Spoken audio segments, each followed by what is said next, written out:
protes dulu tentang 5 undang-undang politik zaman Orde Baru. Datang ke gerbang DPR cuma ada pagar, sampai di sana pulang pecah kepala. Ini kan ada 8 jahitan nih. 8 jahitan kena gebuk kan. 8 jahitan. Pulang.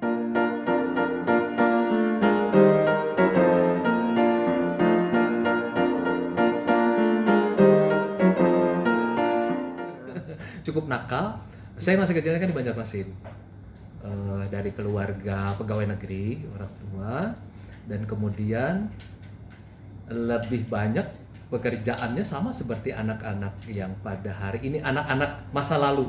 Anak-anak, saya kan generasi X ya, generasi kolonial saya, di mana karena Banjarmasin kan sebuah kota yang kecil sebenarnya, jadi kegiatan sehari-harinya main bola, berenang di sungai, kemudian kadang-kadang mengejar-ngejar mengejar-ngejar hewan-hewan yang ada di jalanan.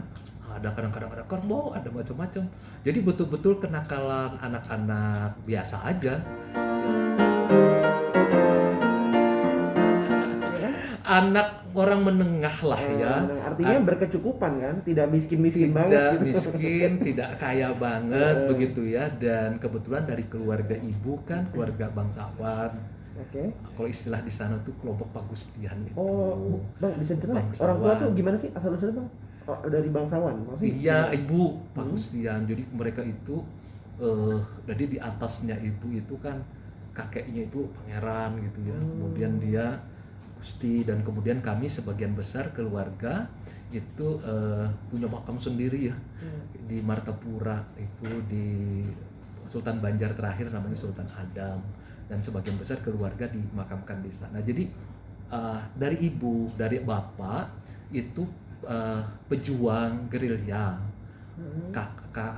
Ayahnya bapak saya itu gerilyawan, dan bersama ya betul kakek, dan kemudian bersama-sama dengan salah satu pahlawan besar di Kalimantan Selatan yaitu Hasan Basri. Nah, dia satu grup itu dan pernah ditahan oleh Belanda juga.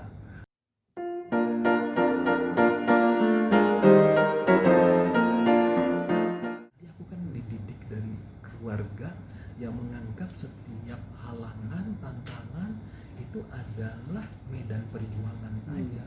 Jadi tidak pernah merasa bahwa ini akan menghentikan gerakmu. Termasuk juga ketika tahun 82 kan aku masuk GTP. Lalu kemudian udah mulai aktif. Aku seperti monyet yang menemukan ladang kacang begitu. Wah, asik banget ini gitu. Banyak ketemu dengan guru-guru besar yang keren seperti Pak Ali Takdir Ali Iskandar Ali Sabana, anaknya Pak Takdir Sabana sebenarnya beliau. Ketemu dengan dosen-dosen yang kerjaan berdiskusi berhari-hari begitu ya, ketemu dengan teman-teman yang punya pikiran yang luar biasa, dan ketemu dengan satu keadaan yang menantang. Tahun 78 Dewan Mahasiswa kan dibubarkan. Mahasiswa tidak boleh sama sekali punya organisasi. Waktu itu diganti dengan NKK-BKK itu, Normalisasi Gabut dan Badan Koordinasi Kemahasiswaan. Bayangkan ya, masuk ke dalam unit, kan ada unit kesenian, ada unit pendidikan, ada unit olahraga. Masuk ke sana itu, setiap unit itu ada pengawasnya, yaitu dosen. Salah sedikit kena panggil, salah masuk kena panggil. Misalnya kan ada unit yang sudah dibubarkan karena dianggap masih bagian dari gerakan mahasiswa. Ada unit namanya Berita ITB, kalau saya tidak keliru, masuk ke sana itu bisa dipanggil. Aku masuk di PSIK, bikin diskusi di lapangan basket berlima, besoknya sudah kena panggil oleh pihak PR3, udah diancam segala macam seperti itu. Aku merasa, loh, kenapa jadi begini ya kok di kemahasiswaan? Nah, dari sana sebenarnya lalu muncul, ada yang gak beres ini di sini. Lalu berkembang terus kan kemampuan itu. Zaman akulah yang lalu berpikir, lalu bagaimana caranya ini organisasi nggak boleh. Akhirnya apa yang kami bikin aja organisasi sendiri. Himpunan tetap ada, kemudian unit aktivitas ada sekitar 50-an, Tapi yang bagian atasnya nggak boleh, Dewan Mahasiswa sudah nggak boleh. Akhirnya kami bikin untuk unit aktivitas, kami bikin badan koordinasi unit aktivitas. Aku waktu itu yang jadi presidennya kan, badan koordinasi jadi unit aktivitas deh, pendidikan, olahraga, kesenian kami bikin. Artinya itu bukan eksternal ya Bang ya, itu bagian dari ini kreativitas. akal-akalan aja, akal-akalan sebutnya. Ini kreativitas. Kan dalam kondisi krisis harus ada kreativitas ya.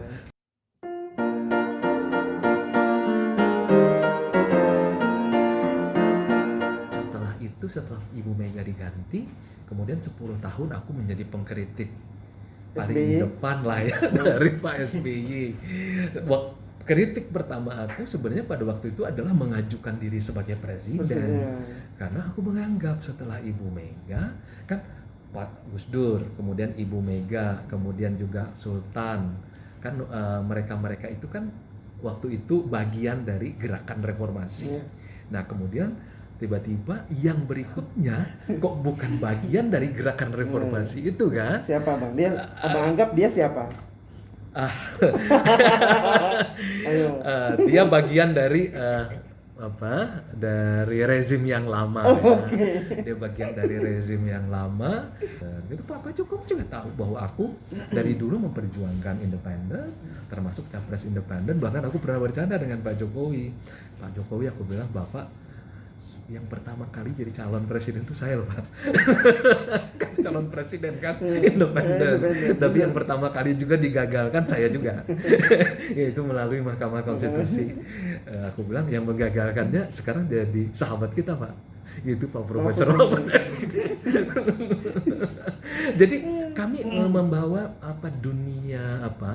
dunia pemikiran politik itu dalam bahasa akademis, dalam bahasa intelektual, dan berusaha secara demokratis saling menghormati walaupun berbeda pendapatnya, kan seperti itu. Itu terakhir kami menang ini. Untuk independen kan waktu itu di undang-undang disebutkan syaratnya harus populasi. Nah aku majulah waktu itu, bayangkan aku sudah komisaris utama di Adikarya. Aku santai aja, aku maju aja karena menurut aku itu penting. Dan kemudian akhirnya menang.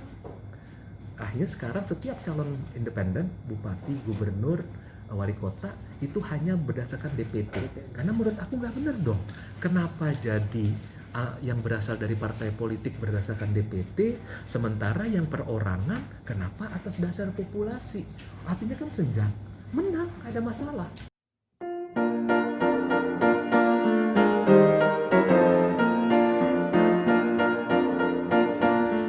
Tanggal 20 Oktober Presiden Joko Widodo dan Pak Ma'ruf Amin dilantik di MPR, terus kemudian tanggal 21 kan 20 Oktober 2014 2020. Oh 2020 yang kemarin kan. Aku kan tahun 2014 setelah bersama dengan Presiden Jokowi, aku bilang, Pak, saya sudah kembali aja ke dunia penelitian, ke dunia kampus. Terus kemudian 1 tahun dipanggil, Mas Fajrul, tolong bantu saya ngurusin infrastruktur kan. Lalu jadi komisaris utamanya Adikarya karena mengurusin LRT Jabodebek yang sudah warawiri ya, bentar lagi selesai, mengurusin MRT juga, lalu kemudian mengurusin renovasi GBK, kemudian Wisma Atlet dan yang lain-lain untuk keperluan Asian Games. Beliau datang tuh 5 atau 6 kali. Dia bilang, tolong Mas Fajrul ini dijaga kayak gitu. Aku jaga betul-betul.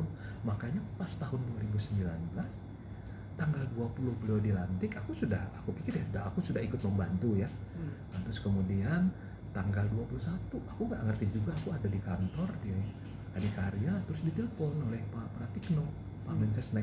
Pak Mensesnek bilang, Mas Baju udah di mana? Ada di kantor, pakai baju putih, tiap hari pakai baju putih kan, memang seragamnya Adikarya kan ya. Terus kemudian ke sini Pak Presiden, kita mau makan siang dengan Presiden gitu ya. Aku tuh dilalai ya. Aku lupa bahwa pada hari itu orang-orang dipanggil jadi menteri kan. Karena aku pikir masa lupa Bang? Enggak, aku kan nobody kan. Masa nggak nonton TV, nggak ada pensiun masuk. Tapi kan aku berpikirnya kan aku nobody kan. Oke. Kan yang tapi tahu kan ini dalam masa tahu konteks. begitu itu, tapi kan aku tidak berpikir bahwa akan dipanggil ke istana kan. Karena aku nobody, bukan orang partai dan bukan orang dari orang-orang besar yang akan dipanggil-panggil itu aku tahu Bukan kan. bagian dari oligarki gitu loh. Bukan orang-orang yang punya basis massa gitu lah ya. Oke. Kan ada ormas-ormas besar, Ya. ada partai-partai besar kan semuanya dipanggil kan. Nah, aku enggak, aku kan cuma orang dari senang berdiskusi, senang meriset, punya hubungan paling dengan teman-teman di akademis, dan kebetulan saja 5 tahun terakhir kan jadi komisaris utama di Adikarya, membantu beliau di BUMN. Ya. Datanglah ke sini, kok ramai banget. Pikir, berarti dalam Pak Jokowi udah nunggu ngajak makan siang. Udahlah, masuk wartawan. Tapi sama Mas Niko loh, Ada Mas Niko. Ya, Mas Niko kan beliau adalah staf khusus menteri. Ya. Staf khusus menteri. Diajak bertiga masuk ke dalam, makan. Wartawan banyak banget. Terus kemudian kan sampai di dalam, Mas Azur apa kabar? Gimana?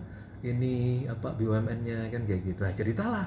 Bapak kan tugasnya kan saya kemarin tugas khususnya untuk menjaga proyek strategis nasional, yaitu salah satunya adalah itu LRT. Saya ceritain LRT Jabodebek sudah sampai sejauh mana, sudah sampai tahap uji coba, dan Bapak aku bilang kan sudah 2 kali juga datang untuk melihat. Kemudian yang proyek yang lain, ketika Bapak minta saya menjaga untuk proyek-proyek untuk Asian Games juga selesai kan kayak begitu. Oh ya, teruskan saja Mas Fajro, dia bilang. Ya sudah, pikirkan coba bicara sesuatu begitu. Terus kemudian kemarin mendengarkan pidato saya. Oh, mendengarkan Pak, aku bilang yang pidato di MPR. Sambutan beliau ya. Gimana? Aku bilang ya ada sih 5 itu. Aku kan senang dengan angka ya. 1, 3, 5, 7, 9 gitu aku senang. Paling banyak 10 perintah Tuhan gitu kan ya. Kalau 9 kan nawacita kan kayak begitu. Kalau 5 Pancasila kan kayak gitu. Aku senang aja. Aku bilang ingat ada yang 5 Pak, aku bilang ya. Itu pembangunan infrastruktur pertama pembangunan SDM, pembangunan infrastruktur, debirokratisasi, deregulasi, dan transformasi ekonomi. Coba aku bilang, Bapak mempertukarkan ya, aku bilang. Kalau yang pertama kan Bapak di atasnya kan infrastruktur, yang kedua baru SDM. Sekarang ditukar. Oh iya Mas katanya, karena ke depan ini kan bonus demografi. Nah, ini harus kita siapkan 2030 2035, karena kalau hanya sekedar jumlah nggak ada gunanya. Kita harus kualitas dan kemudian juga bersaing secara global. Oke Pak. Ya, terus aku sedikit analisis lah ya. Ya sudah, kebiasaan aja, kebiasaan sebagai akan tukang diskusi kan gitu. Aku terkenal tukang. Kalau di ITB disebut sambil makan ya. Sambil makan. Aku kan disebutnya kalau di kampus ITB dulu macan diskusi. Tidak ada tempat orang berdiskusi yang tidak ada aku waktu itu. Gue selalu ada gitu ya. Kalaupun cuma diskusinya di warung kopi atau kemudian di kantin atau di pojok-pojok gitu, pasti aku tuh ada tuh diskusi aja kerjanya kayak gitu kan. Yang namanya juga presiden Vesika ya. Kumpulan studi ilmu kemasyarakatan. Nah itu. Terus kemudian dia sudah, Pak Fajro ya Pak, bantu saya ya untuk di periode berikutnya. Ya Pak, kalau itu keinginan Bapak dan untuk membantu negara, saya pengen ya sudah, belum tahu apa ini kan plot di mana. Ini plot di mana itu nggak tahu. Terus kemudian pas keluar, oke kita keluar, wartawan udah bilang, ini ditempatkan jadi menteri apa nih? Waduh, jadi menteri apa gue?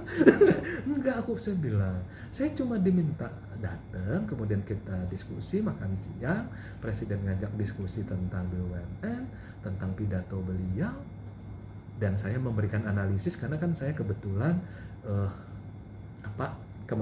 berada di juga punya kemampuan akademis di bidang komunikasi ya, bilangan kayak gitu. Ya udah, itu saja. Saya nggak tahu yang berikutnya tuh setelah saya kan ada Pak Prabowo segala macam dengan Pak Edi Prabowo waktu itu kan. Ya sudah, selesai, aku pulang. Nggak tahu lagi kan, nggak ada masalah lagi. Terus kemudian nggak lah, masih bingung ini nobody ini mau jadi apa kan kayak begitu. Besoknya ditelepon. Hah? Sebagai nggak berpikir karena tetap berpikir kalau Mensesnek maksud saya waktu itu tetap berpikir bahwa aku nobody gitu ya, dan kemudian nama-nama yang datang itu adalah ketua-ketua partai dan kemudian tokoh-tokoh ormas kan. Kan abang capres independen. Nah udah, besoknya kemudian ditelepon lagi dari sini dari sini gitu ya, dari Setnek, katanya surat dari presiden sudah ada. Kemudian aku terimalah surat dari presiden itu. Oh, ternyata dari keputusan Presiden Republik Indonesia nomor 69/M tahun 2019 tentang pengangkatan staf khusus presiden. Di situ memutuskan mengangkat Saudara Muhammad Fajrul Rahman sebagai staf khusus presiden, dan kepada yang bersangkutan diberikan hak keuangan sesuai dengan peraturan perundang-undangan. Yang kedua, staf khusus presiden mendapat penugasan langsung dari presiden di luar tugas-tugas yang sudah dicakup dalam susunan organisasi kementerian dan instansi pemerintah lainnya. Pada tanggal 21 Oktober 2019, Presiden Indonesia tertanda Joko Widodo. Kata Setnek, ini surat yang pertama kali dibuat dalam periode kedua. Oh gitu. Jadi akhirnya baru tahu, ternyata staf khusus presiden bidang komunikasi dan sekaligus juru bicara presiden.